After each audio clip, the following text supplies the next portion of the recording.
رمضان میں مسلم امپلائیز کو 1 گھنٹہ پہلے دفتر سے جانے کی اجازت، سرکولر کے خلاف درخواست کی سماعت سے سپریم کورٹ کا انکار، ہائی کورٹ سے رجوع ہونے کی دی ہدایت۔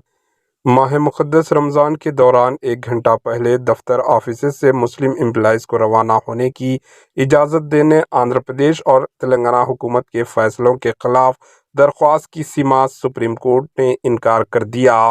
چیف جسٹس سنجیو کھنہ اور جسٹس سنجے کمار پر مشتمل بینچ نے درخواست گزار سے خواہش کی کہ وہ اپنے مسائل کے سلسلے میں متعلقہ ہائی کورٹ سے رجوع ہوں۔ درخواست گزار سے رجوع ہونے والے سینئر وکیل گوپال شنکر نارائن نے کہا کہ اس درخواست میں دونوں حکومتوں کے سرکولرز کو چیلنج کیا گیا ہے۔ بینچ نے کہا کہ وہ اس مسئلے پر ہائی کورٹ سے رجوع ہو۔ اس درخواست کی سماعت پر بینچ کی عدم دلچسپی کے بعد شنکر نارائن نے متعلقہ ہائی کورٹ سے رجوع ہونے کی آزادی کے ساتھ درخواست واپس لے لی۔ بینچ نے کہا کہ درخواست گزار کے وکیل نے دستور کے دفعہ 226 کے تحت متعلقہ ہائی کورٹ سے رجوع ہونے کی آزادی کے ساتھ موجودہ درخواستوں سے دستبرداری کی اجازت مانگی ہے۔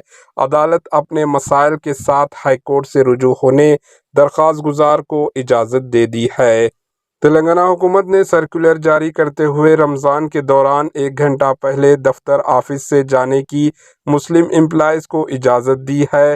اسی طرح تلگو دیشم TDP چندرا بابو زیر قیادت NDA حکومت نے بھی ماہ رمضان کے دوران 2 مارچ سے 30 مارچ 2025 تک 1 گھنٹہ پہلے دفتر سے جانے کی تمام مسلم امپلائیز کو اجازت دی ہے۔ Bureau report AHN news. AHN news کے YouTube چینل کو سبسکرائب کریں اور بیل آئیکن کو دبانا نہ بھولیں تاکہ آپ کو ہر نئی آنے والی ویڈیو کا نوٹیفیکیشن بر وقت مل سکے۔